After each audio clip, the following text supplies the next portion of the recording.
What is good with it? This is OG Broncnutz, 719 West. Going to do a little live stream tonight, an edition of the Broncnutz Chronicles. Tonight I'm going to talk about the gold, Bitcoin, a little bit about the Broncos, a little bit about politics, maybe some current events. I haven't done a live stream, had a lot of new things happen in my life over the last month or two. And so kind of making some transitions, and I know that there's been some people out there that have been wondering where I've been. Specifically, I got a message today from a YouTuber named Bill Romanowski, that, which also awesome name, Bill hopefully you're the real Romanowski that follows the OG Broncnutz, is wondering if I had gotten got by the Hillary Clinton cartel. But I'd let y'all know that everything's fine and good, and I just want to have a little stream tonight. So I'm going to take a couple seconds here. I'll start the stream in about a minute or two. Let some people join in here. We're going to talk about a lot of different things. I see one person in here already. What's good, Fizzle? And I want to talk about a few different things that are on my mind. I think it'll be a good stream, good conversation. Like I said, I want to talk a little bit about the Broncos. I want to talk about the gold and silver market, a little bit about Bitcoin, a little bit about some politics, and whatever else anybody wants to chat up. So anyway, going to give some time for some people to get in the stream, and I'll be right back. Let me turn down this TV.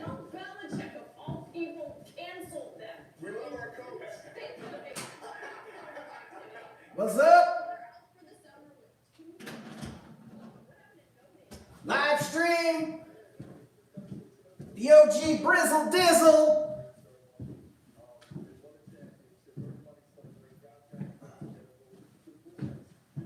Trying to find my iced tea.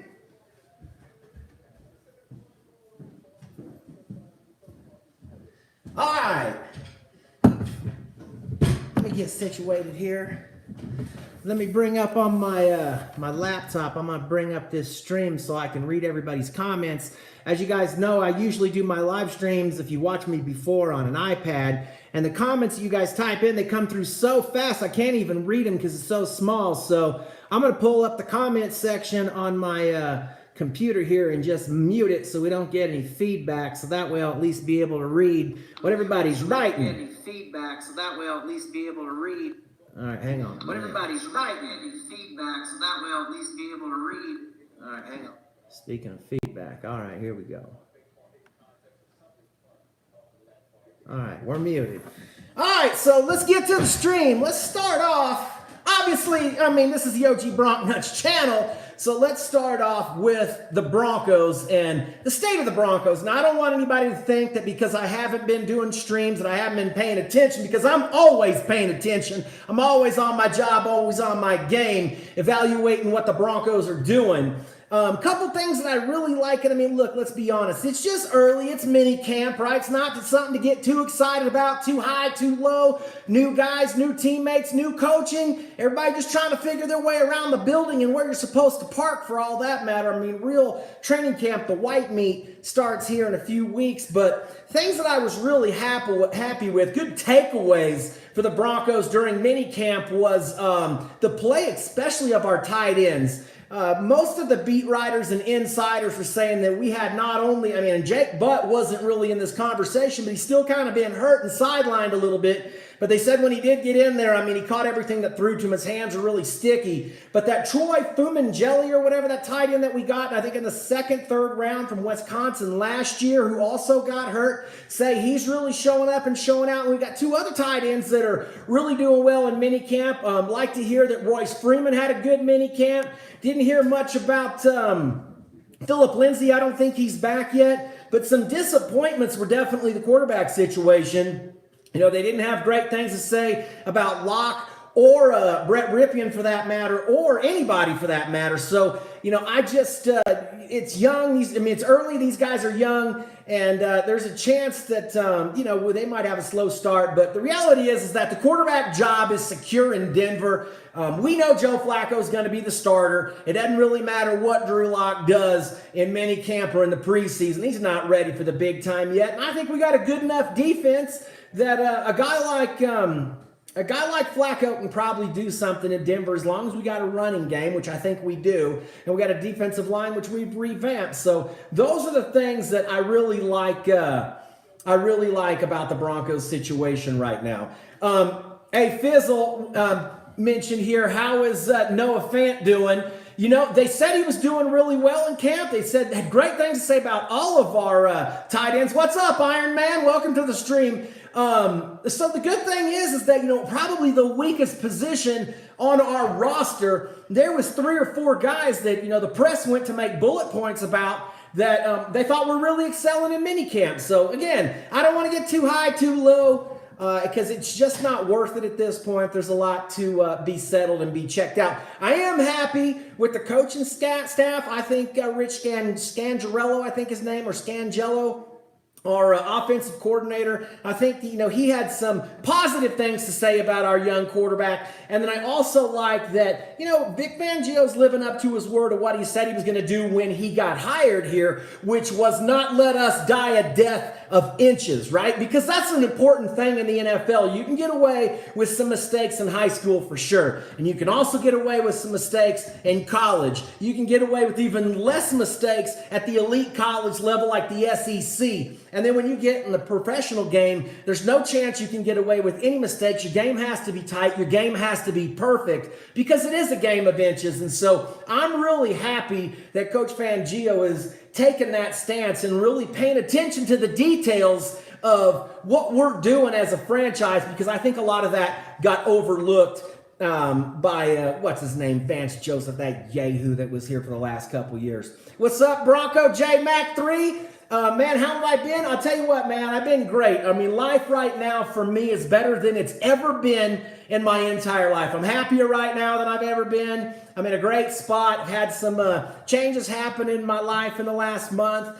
And some good things, some positive things are going in the right direction for me. So I've been great. And that's why I haven't been doing a lot of videos, haven't done a lot of live streams. I have been posting a lot of content over on my steamit.com/@Broncnutz blog, which also I've made videos and stuff and posting them on DTube instead of posting them on YouTube. Now, they're not really so much Broncos content. They're more just sometimes funny content or, you know, cooking with Broncnutz or some cryptocurrency stuff.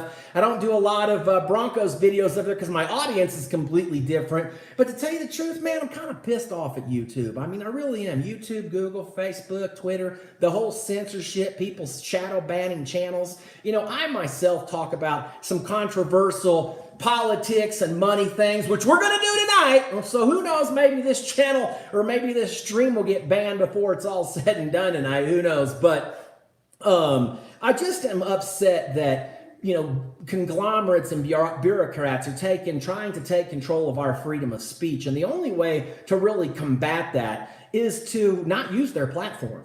And so I haven't been using their platform. I've been using D.Tube, where there is no censorship. It's blockchain. The only person that can take down or shadow ban your video is you, the person that has the private key. And it doesn't work that way with Google, Facebook, Twitter, and Instagram. Now, hey, I heard that, you know, Mark Zuckerberg, right? He's coming up with a new scheme, his own cryptocurrency. Believe me, it'll be a joke. There'll be so many holes that are poked in this thing, and they'll have control over all of it, and it'll never be a fair game. If you want to play in a true, fair blockchain game, you got to do the study. You got to know where you need to invest your money, and I highly doubt that you know, Federal Reserve coin or a world token or whatever they're going to call it is really going to change much with their platform.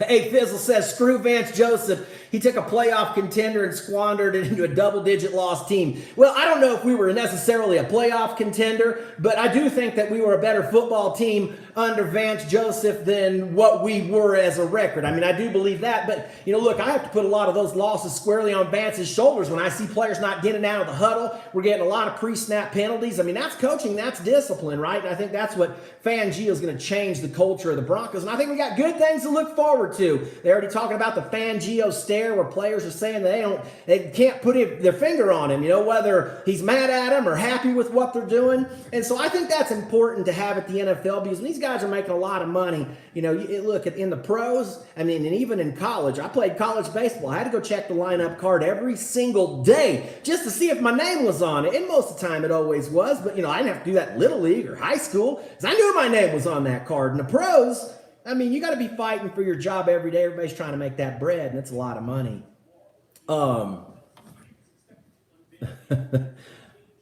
Bronco LJ Mac 3 says Vance was such an idiot for kicking the field goal when we were down by 4.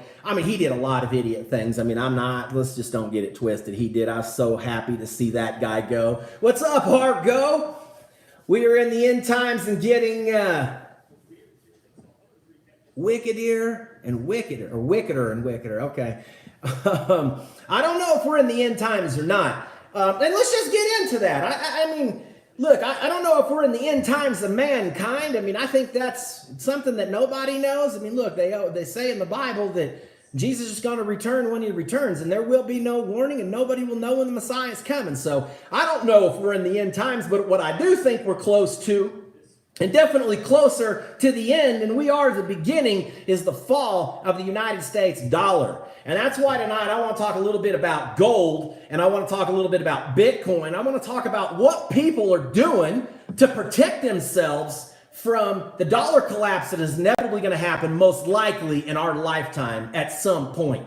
Now, there's been talk about the SDRs, special drawing rights currency. There's going to be a basket of different currencies that's headed up by the IMF and the World Banks. But I don't know if that's going to be the one that eventually emerges. I do like the placement and the cryptocurrency and how it's going to play a role into the future, because I think blockchain is really powerful once people understand it. I'm still a massive Bitcoin bull. Matter of fact, in one of my last streams, or a stream I was in, somebody asked me about Bitcoin when it was, I think it hit the low of about 3,400, somewhere in there. And at about 4,000, they asked me if they should be buying. I said, yeah, you should be buying again with both hands as fast as you can. I told my mom the same thing at 4,000. And here we are today is 8,000. And it's already almost shot up to 9. And believe me when I tell you, it's going to be over 10 quick. And when it gets over 10,000, the FOMO buying is going to set in. That's going to give it the rise all the way to the all-time high of 19,000. And when it breaks through that,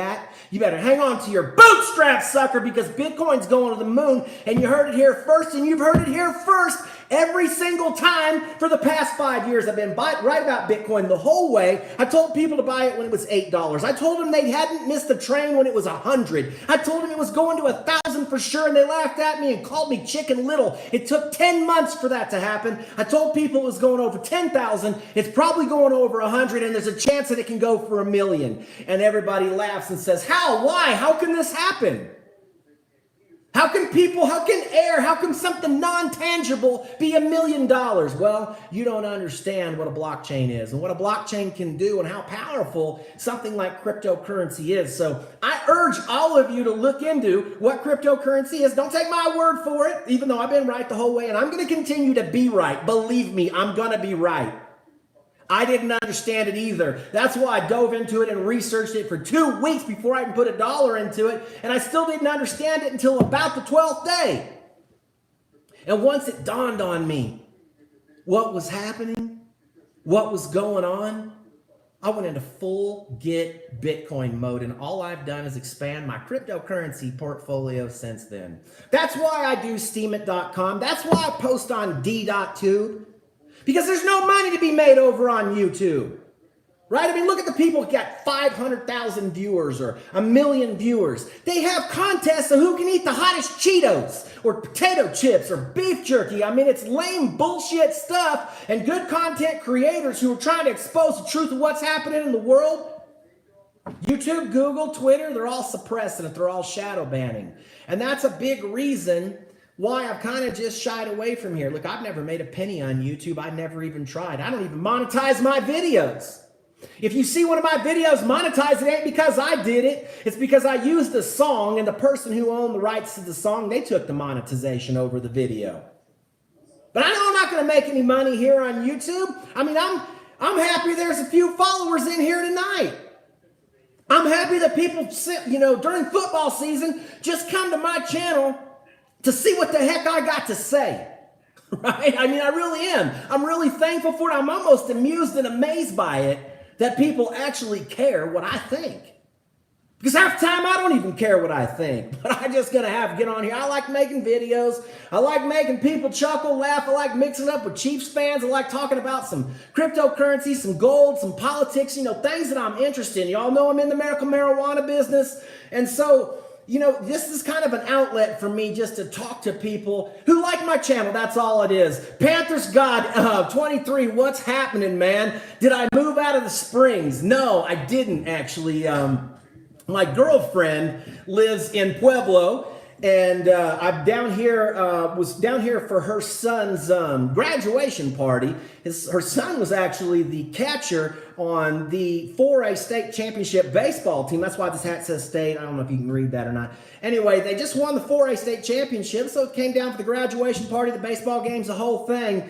And anyway, there was a water break inside her house today that created a ridiculous mess. I mean, it really did. And they had to leave. So I just stayed here and took care of things with the plumber and got things cleaned up. And then after it was all done, it was kind of late. I wanted to watch a baseball game, so I just decided to stay. So now I'm still in Colorado Springs on the West. That's where I live. That's my people. That's how I roll. I love where I live. I love it over there. But I'm definitely going to be down here a lot more in the future. Plus, for those of you that don't know, my edibles company out here in Colorado that I own is called Robots.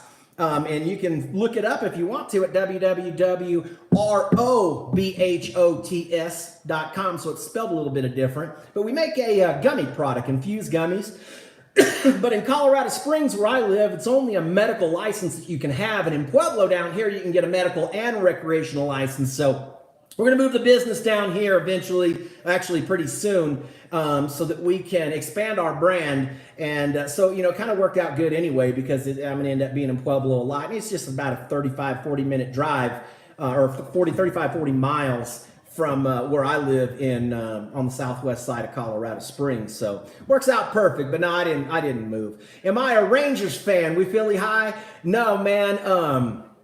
I'm not a Rangers fan. I actually worked in Fort Worth, Texas for the last 4 or 5 years. And, down there, that's all they got is Rangers gear or Cowboys gear. And I definitely wouldn't buy no Cowboys gear. And I don't really have a favorite pro baseball team. So, and I like these Columbia shirts, and I went to a Rangers game one day with a bunch of people, so I just picked this little thing up, and that's what it is. But I'm not saying that I'm not a Rangers fan. I'm just really not a fan of any pro baseball team. I like matchups, this hitter against this pitcher. But to me, even being an ex-college baseball player myself, it is absolutely painful for me to watch a pro baseball game. It really is. I don't know much about the players in today's pro game because I really just don't care. I'd much rather watch college baseball. Actually, for me, it probably goes the Little League World Series, college baseball, and then high school baseball, and then pro baseball even below that. And before I'd even go to a Rockies game around here, we just got a new single A team here in Colorado Springs called the Vibe. Their logo is a s'more. It's literally 2 graham crackers with like a marshmallow in it, and the dude's on fire. So anyway, I just like watching young kids compete. And because that's when you really see some fun things about what guys might be able to do. And so I'd almost be more interested in going to a single A baseball game in Colorado Springs than I'd go to the Rockies. People call me up all the time and say, hey, man, you want to go to the Rockies game? I got free tickets. And I'm like, look, man, if the tickets ain't in the dugout, I'm out. I don't want to go. And you either got to be in the dugout or a luxury box. There's no way I'm sitting in them hell-hot seats getting roasted like a hot dog on a hot grill on July 4th. Because for those of you that have never been here to Colorado, you can get sunburned in Denver, Colorado in 15 minutes, even with sunscreen on. You're up higher, closer to the sun. The sun's super intense, and you got to wear a lot of sunscreen here to be protected. Your boys made it to Omaha, Panther God. Who you with? Are you like in Florida State? Argo says, what do I do in the Mexican weed business? Nothing, man. I'm not a drug dealer. Everything I do is legit. I've been fingerprinted, interviewed, and background checked by the FBI 3 times. They know every dollar I've ever made, every bank account, everything I've ever done. Matter of fact, I'll tell you a funny story just right quick and fast and in a hurry. I've never been arrested in my life. I've never had handcuffs, so I've never been in any trouble. I'm just not the kind of person that, when trouble happens, I'm usually out. And I've always been that way. And that's because of good parenting is really what it is. Thanks, Mom and Dad. But when I was about 20, maybe 19, somewhere in there, I had just bought, you're young. I had just bought a 17-day pass to the Colorado State Fair, and I already had a bunch of concert tickets and everything. I love to go on the fair. I don't like going as much anymore. But I just spent all this money. That was a lot of money for a 20-year-old kid. I don't know, spent a couple $100 getting myself lined out for the next 2 weeks for the fair. And like the first night that I was there, I was drinking and I did something dumb. I got in a golf cart, and ones like them little fair officials have. I got in that sucker with one of my friends, and we drove it around the fairgrounds. Well, when I filled out my background check when the FBI interviewed me, and there was a whole section there that said, list your criminal history, everything you've ever done, you've been in trouble for. And I left it blank, so I was like, I've never been in trouble. I haven't hardly even had speeding tickets. And they knew about it. They were like, hey, why'd you leave this blank? I said, because I've never been in trouble. And they said, well, what about that golf cart you stole when you were like 19 years old? And I was like, well, I didn't exactly steal it. I mean, if I was stealing it, I would have drove it outside the fairgrounds, loaded it in my pickup, and drove off. I said, I drove it around the fairgrounds, which is more like joyriding than it is theft. And so anyway, they knew about that, but I'm not a drug dealer, and I don't do anything illegal with Mexican cartels or anybody. I mean, everything we do is legit. It's all weighed, all tagged, all RFID chipped, and everything goes out the front door. Taxes are paid. I mean, to me, it's just easier to live on the right side of the law than it is the wrong. Can we take a moment to remember the hot shots in the AAF? Also, are you looking forward to the XFL? That's funny, Ryan Bender. That's a good one. Maybe chuckle on that. Yeah, man, I'm bummed out that the American Alliance Football League didn't work out. I mean, I really am, because I think it's just awesome for professional athletes that are either just coming off an injury or just fringe guys, or a guy that maybe just got overlooked, didn't get a chance, has a chance to maybe make a squad and shine and do something. I mean, people come from the Canadian League. Look at Kurt Warner. I mean, dude was sacking groceries in the Canadian League. And the next thing you know, he's in the Hall of friggin' Fame. So there's players out there that need those kind of opportunities. So I was really sad to see that go. And it's sad to see that it all happened over money. And it's funny. It's not even funny. It's just disappointing. They didn't make it through a full season. You would have thought that because it was being broadcast on the NFL Network and the NFL, players and analysts were kind of behind this and putting it together, that the whole thing would have just been a little bit more well put together. So something like this doesn't happen, but, it did, and it is what it is.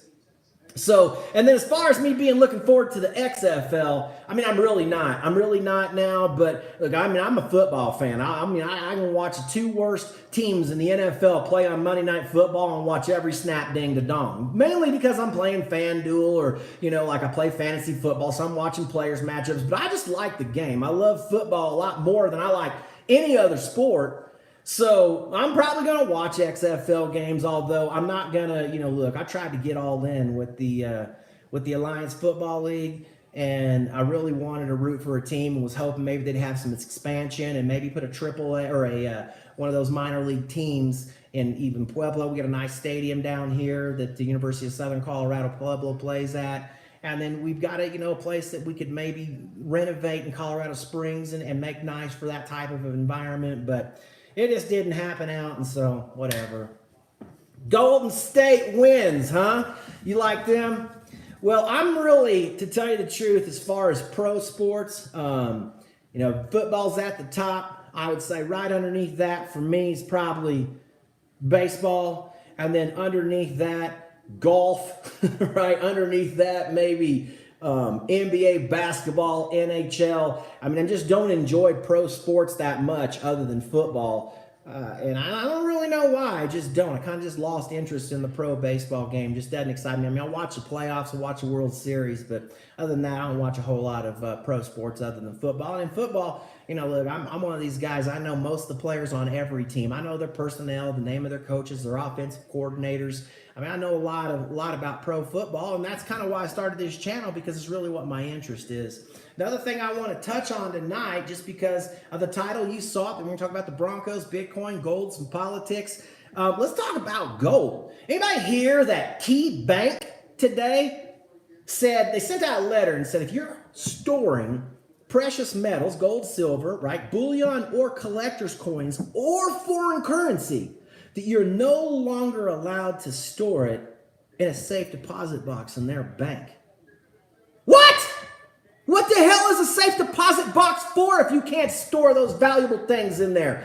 And look, all this is capital controls, right? They're worried. The bankers are worried about the dollar. They want control of this money, and they want that money out of those banks so that it has to be cashed in. People don't want to store it themselves, so hopefully they'll cash it in, and that's how they get some of the gold back into the bullion depositories, which are already short. Look, if you don't own some gold and silver bullion, I highly recommend you look into protecting yourself, because some crazy things could go down very quickly in this country, and it's hard to imagine the unimaginable, right? The people the day before the 1929 stock market crash never saw it coming, right? The day before 9/11, we never saw it coming, although 9/11 was an inside job, and I don't think we were attacked by terrorists.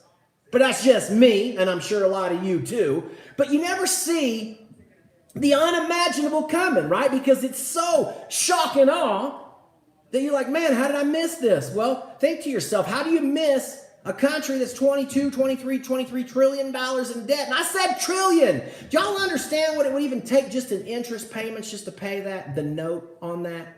It's like a stupid amount of money a day, like $1 million a day every single day since Jesus was born. Like, it's impossible. And in the history of mankind, there have been about 700 fiat currencies. So a fiat currency being a currency that's not backed by anything. It's not backed by gold, silver, oil, anything. It's backed by literally nothing, just the faith of a government and a Federal Reserve that's $23 trillion in debt. That's what it's backed by. And every single one of those fiat currencies in the history of mankind has gone to zero. Every one of them. Every single one. So why are people in this country big enough suckers, big enough sheep, big enough fools to believe that cannot happen in the United States of America, the most powerful country in the world? Because it can. Empires have fallen. And America will fall too someday. It'll fall because of our currency. It'll fall because of quantitative easing, which is a fancy word for money printing. It'll fall because of endless wars. It'll fall because of racial division or religion division. Whatever the power elite try to do to America, America will eventually fall. I mean, look, even just today in the press, Mexico doesn't want to reveal the international powerful people that are funding this movement of bringing everybody from Panama and Guatemala and Mexico and Africa and just shipping them in droves to the United States border. Why? Because they know we don't have this wall built. They know that if they send that many people, eventually there's going to be a problem. Some of them are going to get through. That's what you do if you're trying to bring a country down. So I think that there's some evil and some good at work with each other here. And I'm still not sure who's who and what players are what and what the power shift or struggle, and somebody's trying to do the right thing. I mean, look, I don't think it's any secret. I'm a Trump supporter, 100% Trump supporter. And I believe in QAnon.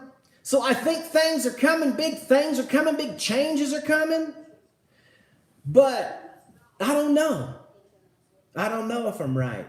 All I know is that something big is about to happen, and you've got to protect yourself at least a little bit with the dollars that you have in your bank account. Look, if you're holding dollars in your bank account, you are a sucker. Look at me when I say that again. You are an absolute sucker. I like dollars. I got to have dollars just like y'all. Take dollars at the gas station, the grocery store, for my mortgage payment, for my electric bill. I got to have some dollars. But I don't want to save up endless amount of dollars, because what is the dollar? A dollar is literally a piece of paper. It's a piece of paper, y'all, with green ink on it. It is not backed by anything, and it hadn't been since 1971. When Nixon took us off the gold standard. We became a fiat currency. The average lifespan of a fiat currency is 26 years.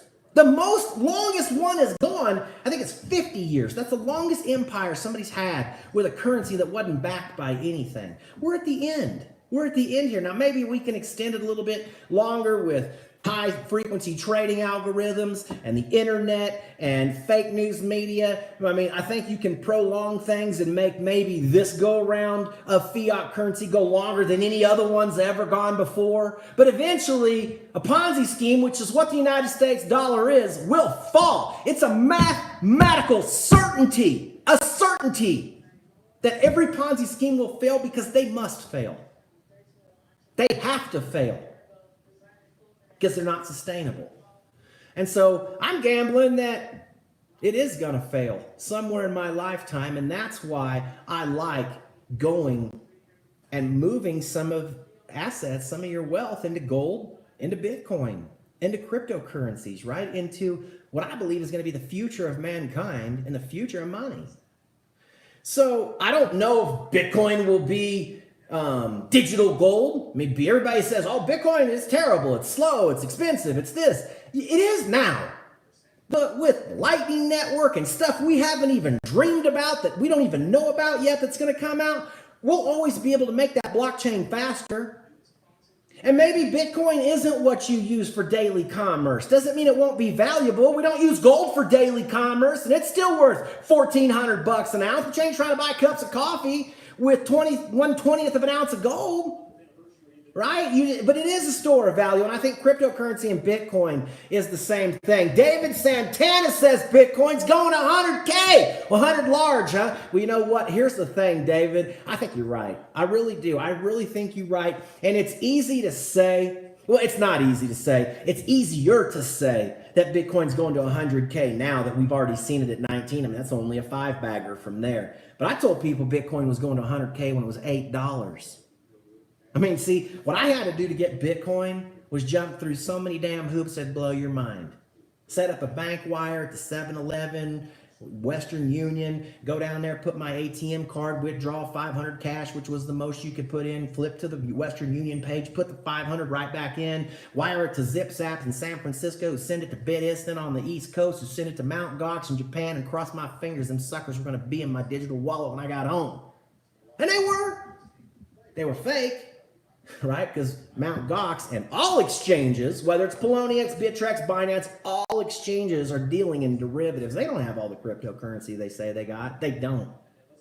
So the smartest thing for you to do is don't hold your cryptocurrency in an exchange. Just like you're not going to go buy gold and silver bullion from the coin shop and then ask them to put it in their vault and hang on to it for you. Because if there is a bank run, if there is the unthinkable does happen, the unimaginable, the 9/11, the 1929 stock market crash, if the unimaginable happens, you think the coin shop's going to let you have your gold back? No. And if it's in their vault, it's their gold. Just like if your Bitcoin is on the exchange at Poloniex or Binance or Bittrex or at Coinbase, it's not your Bitcoin. It's their Bitcoin. Because on your computer screen, all you got is a number, a digit. When it's on your Trezor or your Nano Ledger or any hardware wallet, then it's your Bitcoin, just like when the gold's in your hand, it's your gold. So think of Bitcoin as digital gold because it's really got the same properties. And here's what I say you guys should do. Even if you don't like Bitcoin, even if you're against it, right? I mean, you're Warren Buffett and you think it's Bitcoin is rat poison squared, or Charlie Munger that it's like selling freshly harvested baby brains, or you're like JP Morgan's Jamie Dimon, the CEO that says Bitcoin's a fraud, it's a scam, and I'll fire any of my employees that touch it, yet a couple years later comes out and says, I was wrong, blockchain's awesome, Bitcoin's got a place, I misspoke, right? Why? Because they're scared. Jamie Dimon ain't dumb. Warren Buffett's not dumb. One of these investors just won an auction, paid like some crazy sum, $4.6 million or something, just to have lunch with that old geezer, Warren Buffett. I can't wait till I can get a black Ferrari with a gold Bitcoin symbol on it, crank Kid Rock to volume 12, do donuts in the parking lot at Berkshire Hathaway with 2 middle fingers in the air to Warren Buffett.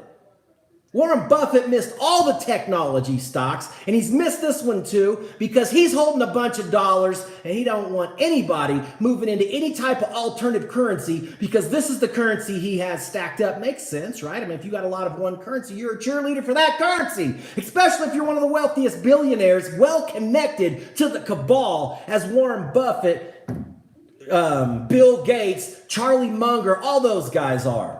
Don't think for a second all those guys are philanthropists. Don't believe it. They're not. They're in the crypto, they're in the dollar cabals and the banking cabals, and they don't want to see Bitcoin succeed. It's not something they want to see. I mean, here, we're to the point right now. I mean, look, when Trump says fake news, fake news, fake news, he ain't lying. It is. And it's not just fake to him. It's been fake for a long time.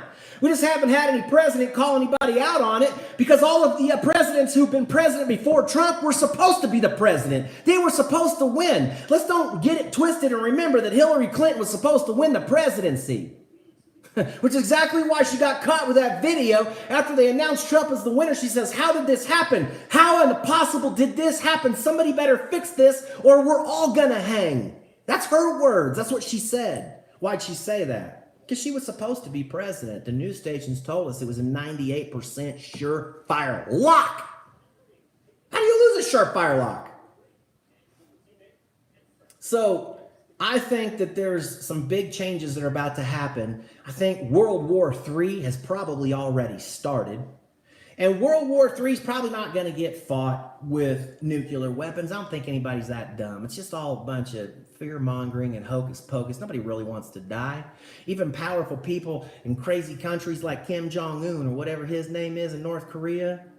You think that dude wants to die? He's got everything. Anything he wants, run a whole country. So let Trump or any other president call him names. He's going to be fine. His people might be oppressed and starving, but he don't care. He obviously doesn't care. But he's not going to do anything to jeopardize that. He's not crazy enough to push that button. I really don't believe he is. So I think World War III is going to be a cyber war, right? A money war where you're stealing information, you're stealing currency, you're collapsing banks, whatever you're doing. But one thing is for sure, paper money with green ink on it probably going to be worth anything. I mean, look at even just 5-10 years ago, Venezuela was one of the most proud, richest, most stable countries in the entire world. And today, there's billions of dollars of the boulevard literally blowing down the street. You imagine that here in the United States? Can you imagine $1 billion blowing down in front of your house? Littering up your yard? And not one person going out to pick up any of those bills because nobody will take them? This can happen, folks. It can happen. I don't know when it happens. I don't know if it's 10 years, 20 years, 50 years, or even next week. But I know it is a mathematical certainty to happen. Because again, there's been 700 fiat currencies in the history of mankind. Super powerful empires just like ours, who thought they had, dragging the world around by the ponytail. They were, just like we are. And it all comes to an end sooner or later because Ponzi schemes are mathematical certainties. And so I'm urging you just to protect yourself a little bit with some Bitcoin, protect yourself with some gold, protect yourself with some silver. Now, between gold and silver, what do I like? I like them both. I like them both for different reasons. I like gold because it's a tier 1 asset on bankers' balance sheets. I mean, they don't want to tell you that, but the fact of the matter is, it is. Gold's important. Countries go to war over gold. Countries steal gold from other countries. And that's the way it's been since the beginning of mankind. I mean, right, if the Persian Empire wanted to come down and fight the Spartans, what are they coming for? Kill off their empire, take all their resources, and some of it's gold, some of it's silver. That's what they were stealing.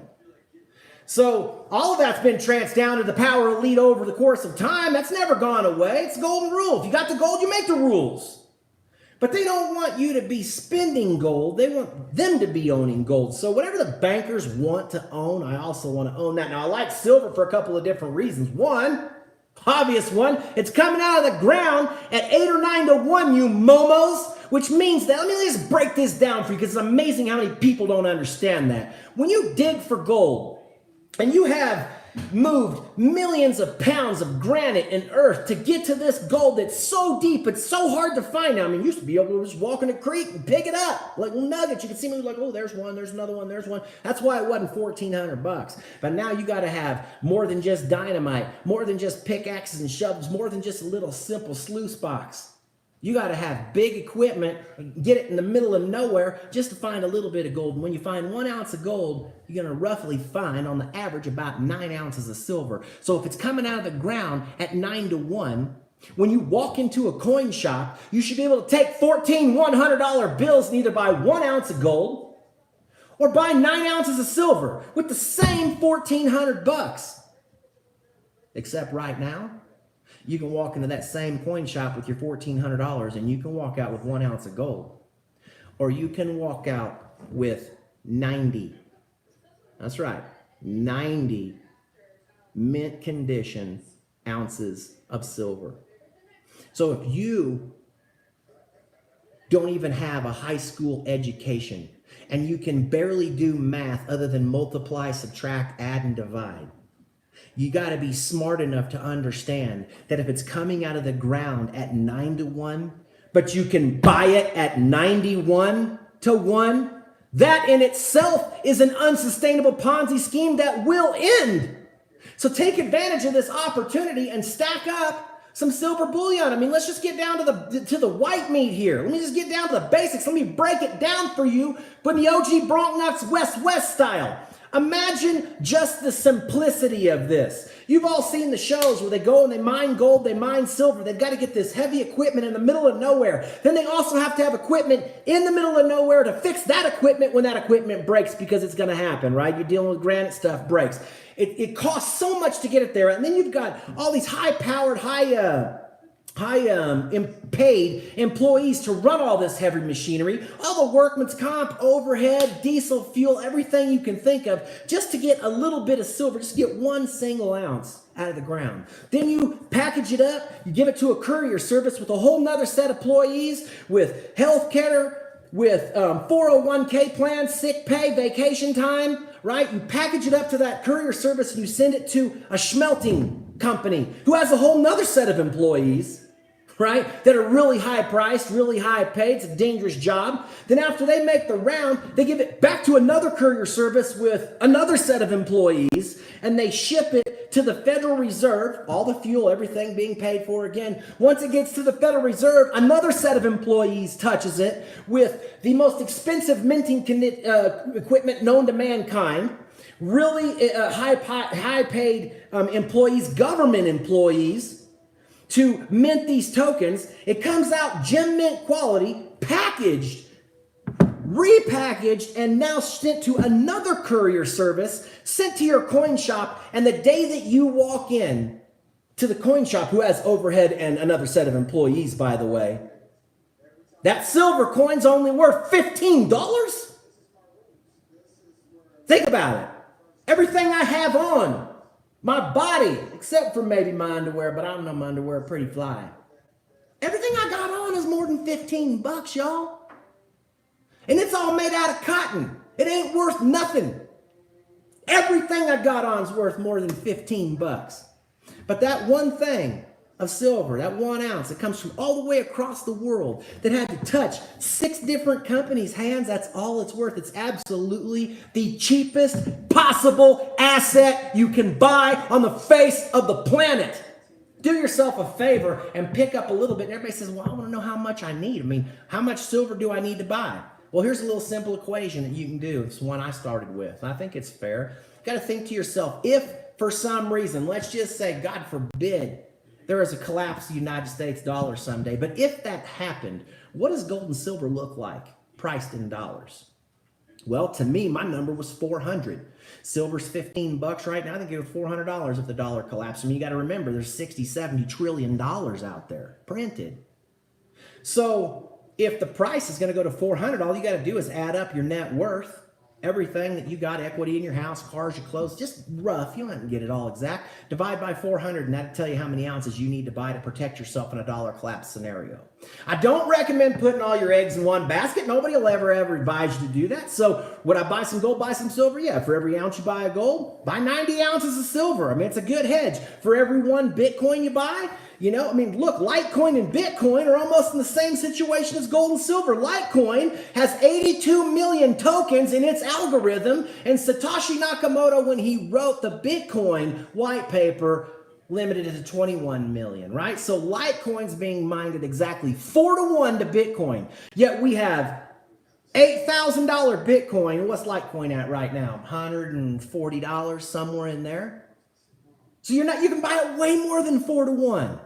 So what's a smarter play? Bitcoin or Litecoin? Well, I think you got to have a little bit of both, because I think the big banking cartels are going to get into Bitcoin. I'm not even so sure that the power elite aren't the people who invented Bitcoin in the first place, and we're walking right into the trap. But even if it is, if this is what they want, this is what's going to happen. So you might as well get on board and play the game, because you're going to have to play some game.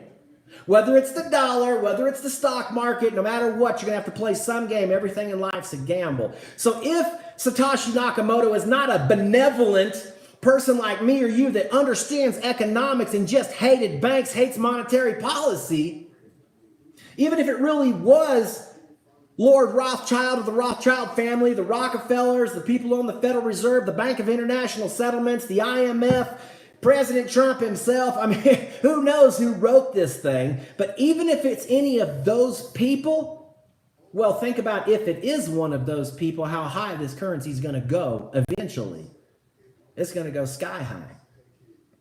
And you're going to hate the fact that there's going to come a day when you're probably going to be forced into using cryptocurrency, whether you like it or not. Let me give you an example. Let's say you got some hospital records. Blockchain becomes the next big thing because you can't hack it, right? People tell me all the time, oh, Bitcoin gets hacked all the time. Bitcoin ain't never been hacked. Not once, not ever.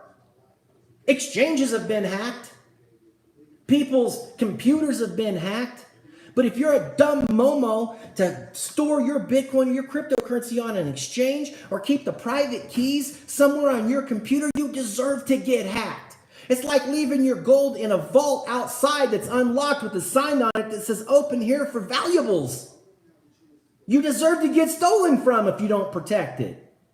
So don't leave it on the exchanges. I definitely recommend you should all look into getting a little bit of cryptocurrency. Let's get to the comments. Bill Romanowski, ammo is the most precious metal. Gold and silver is worthless. If the grid goes down, solar flare or an EMP. Well, I mean, there's a part of me that agrees with you that I think that, you know, brass and lead and bullets, I think those are a valuable commodity. They've been valuable since the beginning of mankind. Just like if the power grid or something like that went down, cigarettes would be a commodity. Tobacco would be a commodity. So, I mean, when people are going to pay for cigarettes, I mean, how many smokers around? There's going to be a lot. They'll pay high prices. But to say that if this happens, gold and silver will be worthless is a fool's game. Because gold and silver have never been worth zero in the history of mankind. They've been worth something for 6,000 years. And all of a sudden, Bill Romanowski, you're the guy that's right?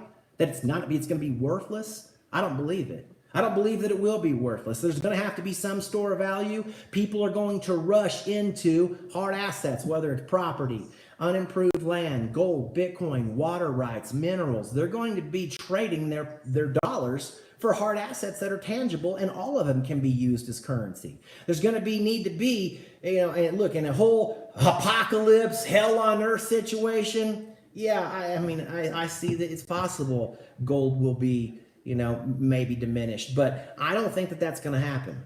I just think we're going to have a change in monetary policy. The dollar's going to get threatened. I don't think we're going to get an EMP, and even if we did, you know, the world will eventually come back around, and something's going to have to start the new currency, and something's going to have to back it to give people faith of it. And that's why I think gold and silver is in the ground. It's God's money. It's there for a reason.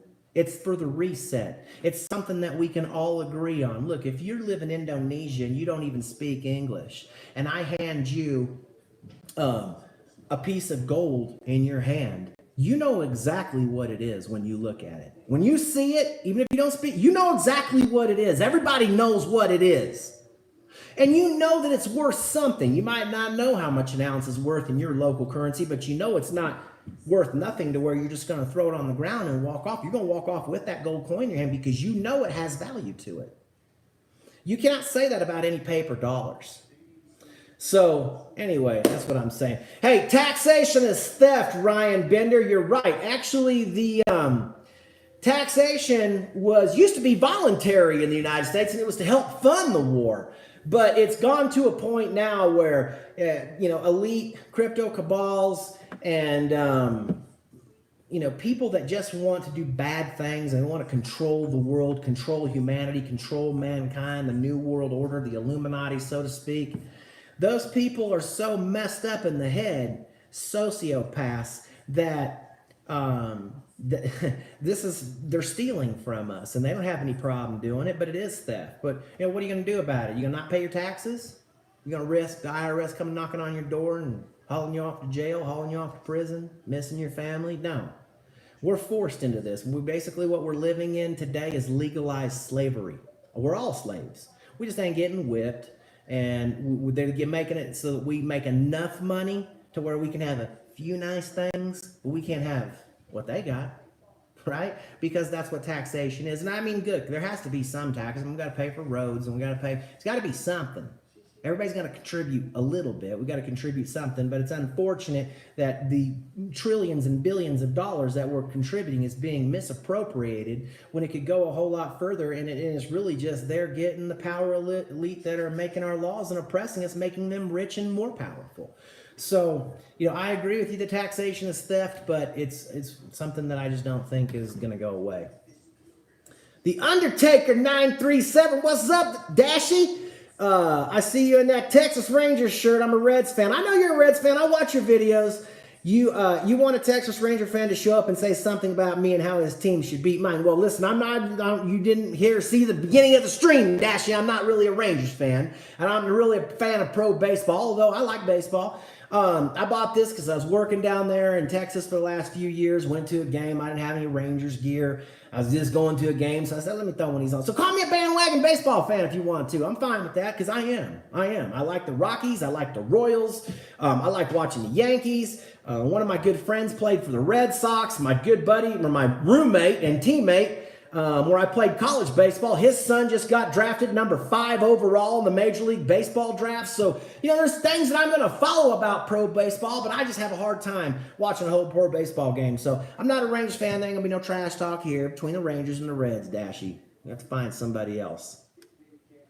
You can make colloidal silver with it. Bill Romanowski, I agree. And you know what? There's a lot of people getting treatments and getting treated by colloidal silver all over the world. And I've looked into it. I've never tried it myself. I see that, it's relatively easy to make. It's just basically transferring some electron atoms or something into a water-soluble solution through electricity current.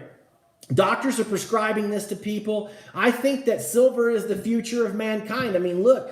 The sun's always shining, or most all the time. Silver is the most reflective, least corrosive, most conductive metal known to mankind. It's the only metal on the periodic table of elements that can do that. No other element can say that and have the properties that silver does. So I think silver is the future of mankind for high powered underground tunnels, or cars that are electric, that are all those connections in there inside our cell phones and iPads, and what's happening inside of our cars and TVs. All of that has silver connections in it because of the properties in silver. The medical industry is huge in silver, and I think outer space travel silver's going to be needed, just because how is it going to get the energy? How is it going to get the power? Maybe it can get it off the sun.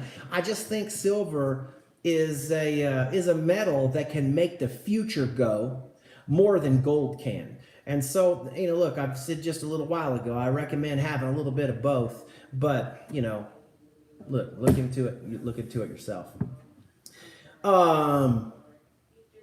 The Civil War started over a 20% tax increase, in the Boston Tea Party, the same thing. You're absolutely right.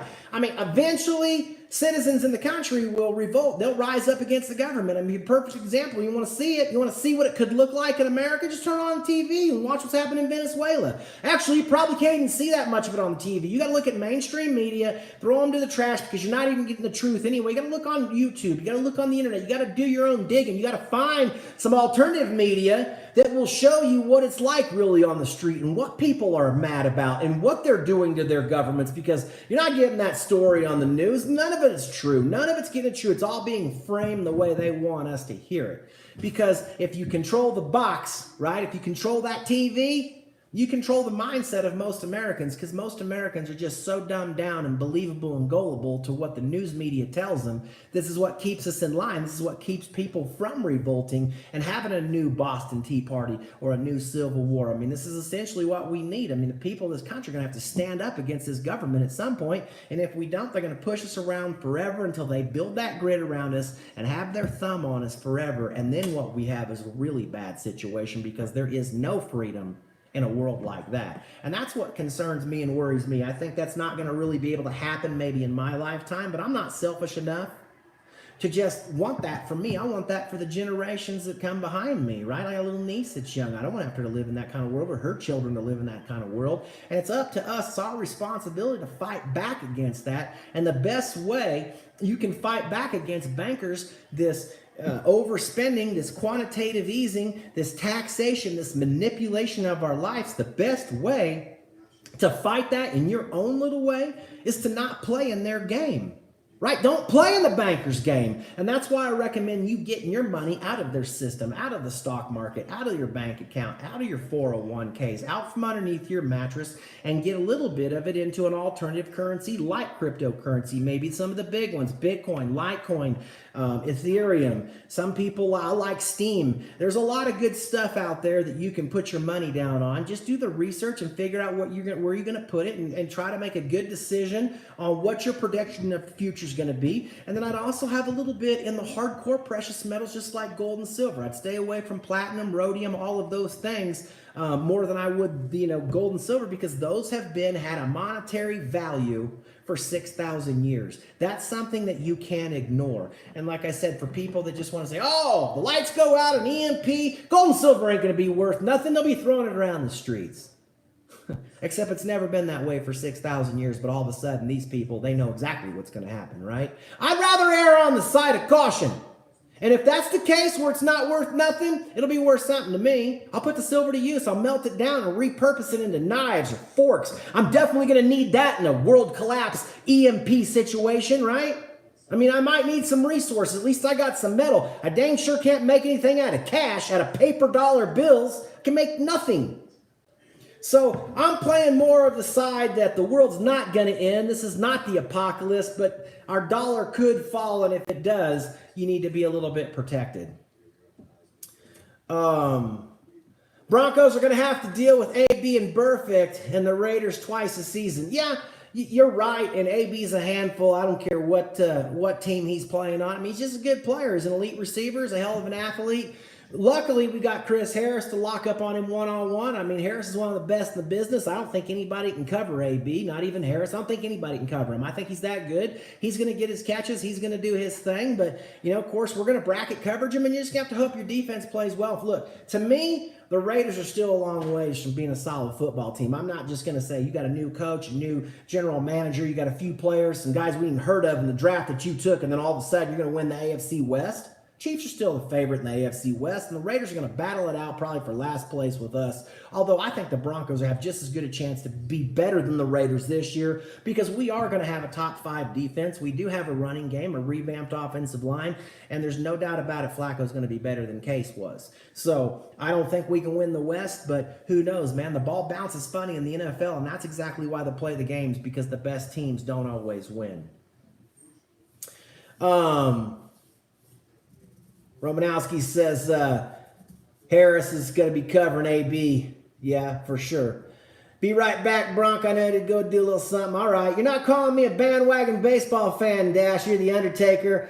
But but I have a whole lot of bandwagon and fair weather fans from the Reds fan base. I hate the bandwagon and fair weather fans in my own fan base. You know, I agree. I mean, as a Broncos fan, I hate bandwagon fans, but I mean, we'll take them, right? I mean, we need more Broncos country. We need an empire to keep expanding with our fan base, but it does, like, it makes me chuckle when the Broncos are good. It seems like there's always a lot of people got brand new Broncos gear on, and they're showing up to football parties that people are hosting at their house. And I mean, I've seen it happen with my own two eyes, but look, it's not just fans here in Denver. This is just people in general. When the home teams are doing well and they're all over the news, and that's what everybody's talking about at the water cooler, you know, Johnny, the nerd who doesn't even like pro sports, is going in to buy a Joe Flacco jersey so that he can fit in. So you're going to have the Broncos and any other teams going to have bandwagon teams, especially if you win championships. You're always going to have people jumping on and wanting to be part of that winning culture.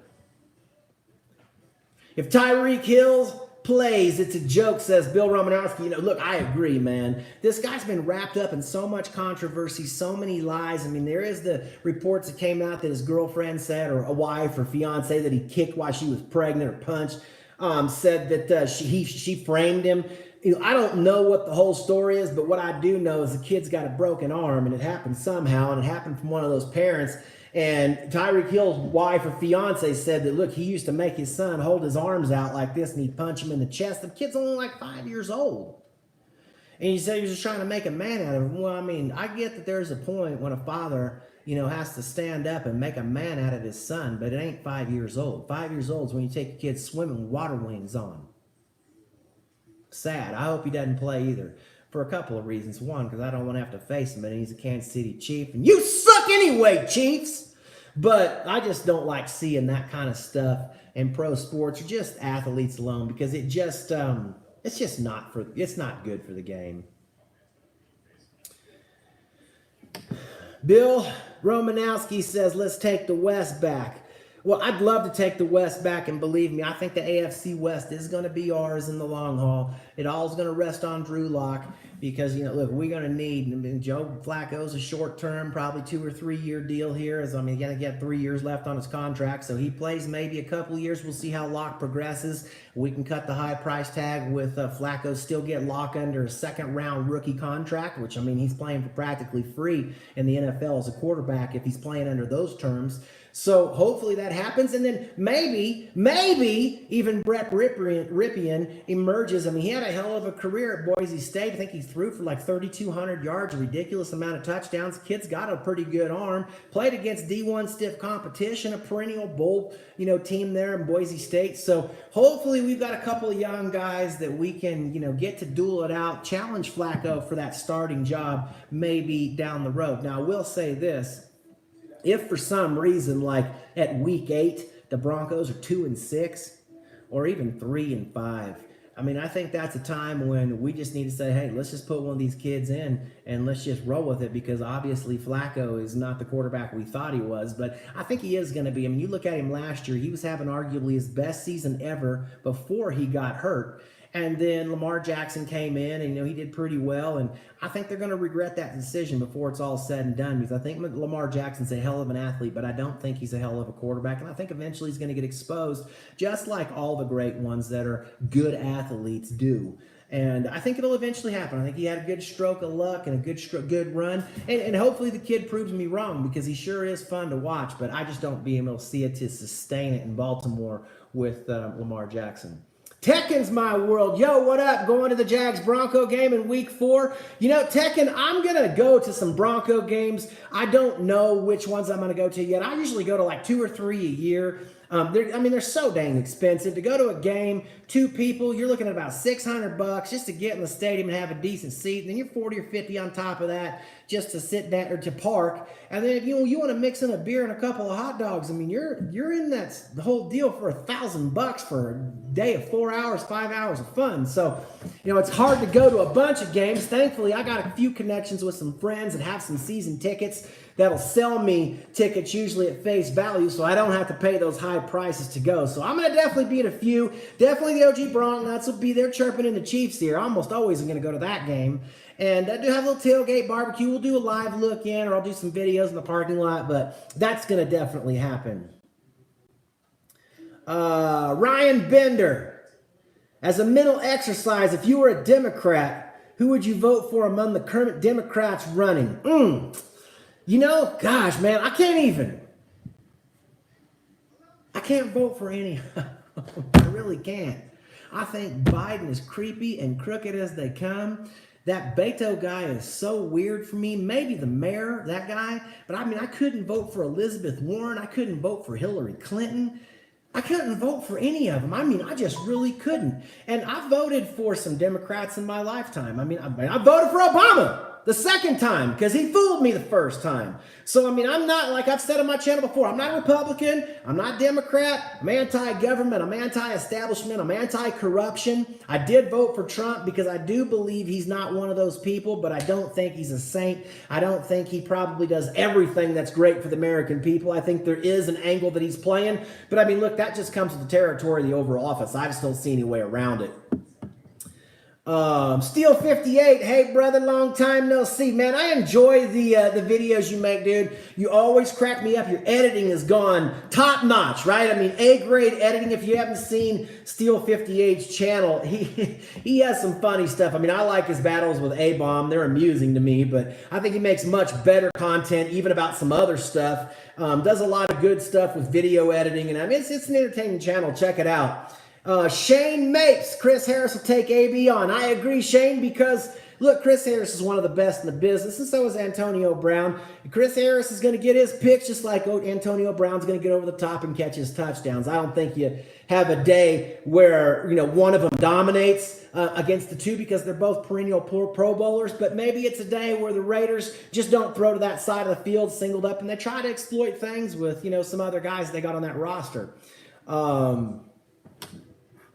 Panther Guard FSU says, hold on, where'd it go here? Panther Guard FSU says, I think the Chiefs win the AFC if they stay healthy.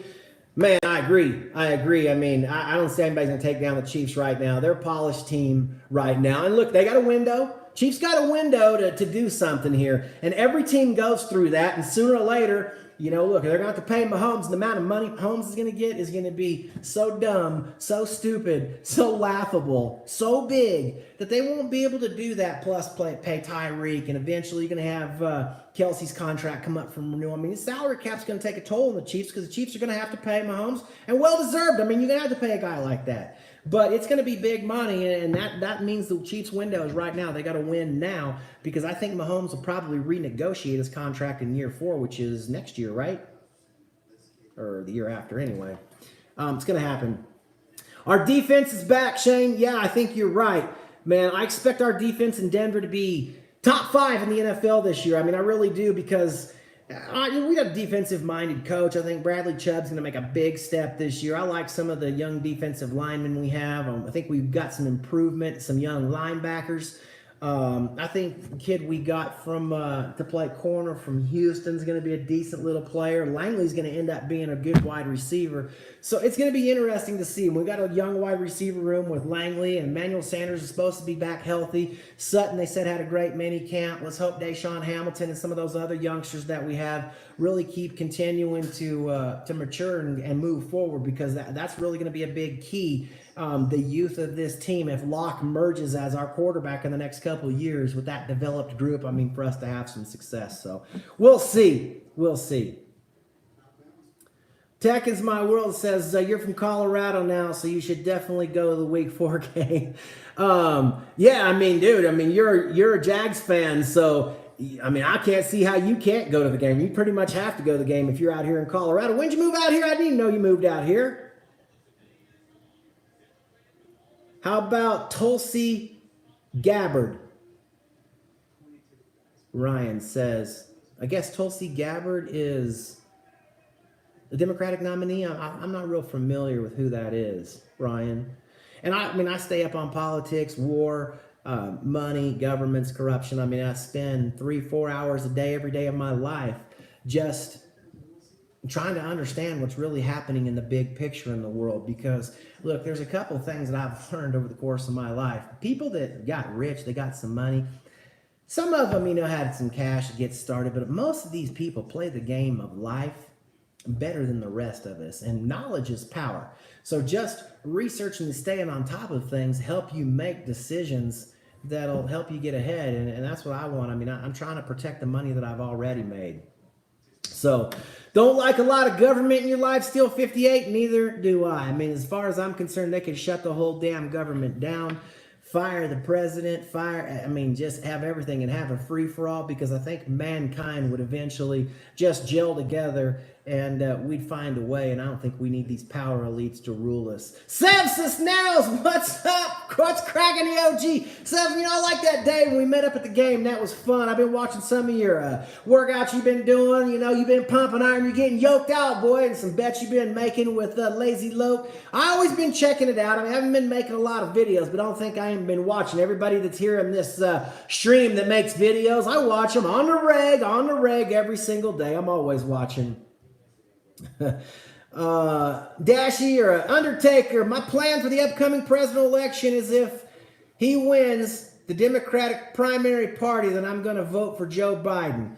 Well, that's you, and I respect that. That's what's great about America. Everybody's got their, who they can vote for. But, after I've seen on the internet, I don't believe Joe Biden when he says, look, when I touched and sniffed all these girls' hair, and if you really look in, he's grabbed some little girls, here, put his hands around their waist, sniffing 50 different girls and grown women's hair, and people have said that he's made sexual passes at him. I think Joe is a creep. I really do. I think he's a creepy guy that, who knows? Some people say he's a pedophile. I don't know if he is or if he isn't.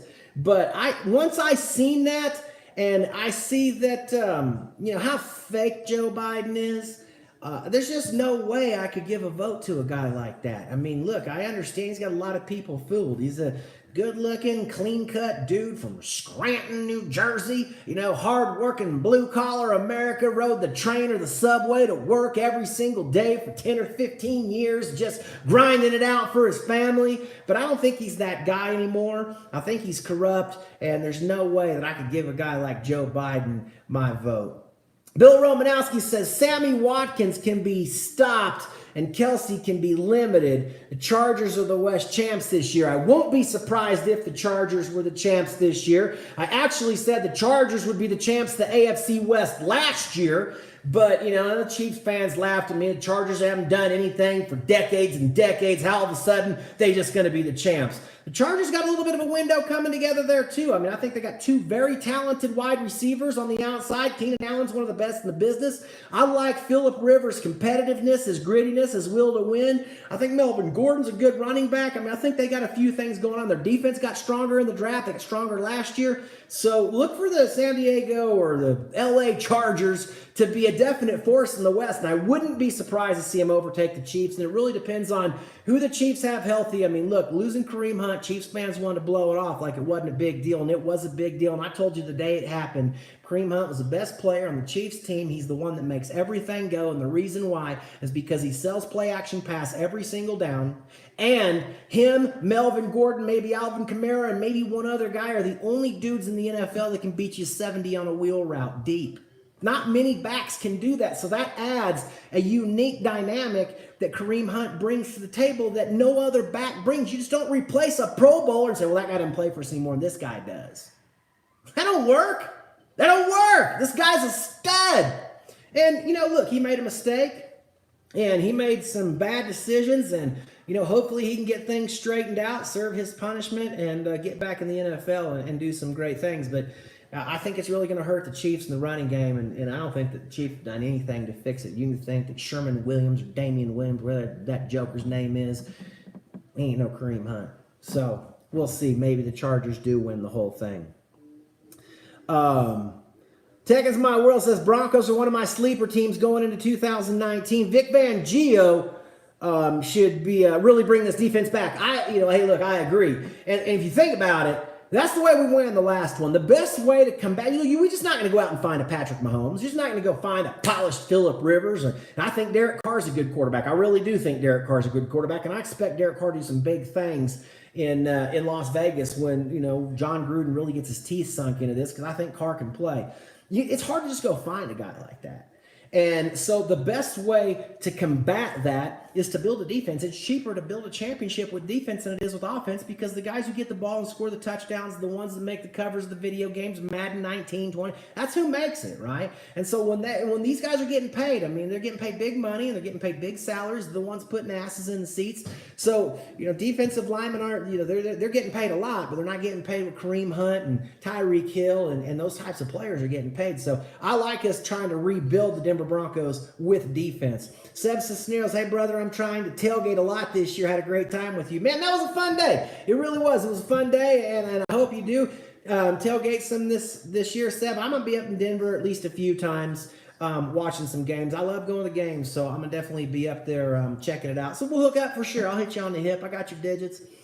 Shane says, all right, you're talking about the chokes. We should have beat you twice, and at Mile High last year, the clock was at 0. Well, yeah, it was, but, look, things happen in the NFL. We had the Chiefs beat on Monday Night Football, and the clock was at 0 here in Denver. And the next play, they don't get that, they don't call that penalty. It's an obvious, it was at 0 for 2 seconds. The ref didn't see it. And the next play, they pop us for like a 65-yard bomb. Changes the game, right? We drop the game winner in the end zone, hits DT, and it's just, we missed the throw, a high school throw, Keenum. So look, things just didn't go our way last year, and every team goes through that. Every team goes through that. And what we have is 3 Super Bowl trophies. We got 3 Lombardis in our trophy case, while the Chiefs trophy case looks like a hungry kid from the Philippines. I mean, it's just the truth, because the trophy case has crickets in it. I don't got nothing. So look, I mean, we can't be good every single year, but we're going to be back. We'll be a force. We've always been a force, because we have a city, a fan base, a team, ownership, a GM who care about the Broncos, and they care about winning. This isn't just about making money here in Denver. They know we like to win. Our fan base expects them to win. That's exactly why we've been sold out since 1960, the longest home sellout streak in all of pro sports. All of pro sports, and you heard it. It's the truth. All right.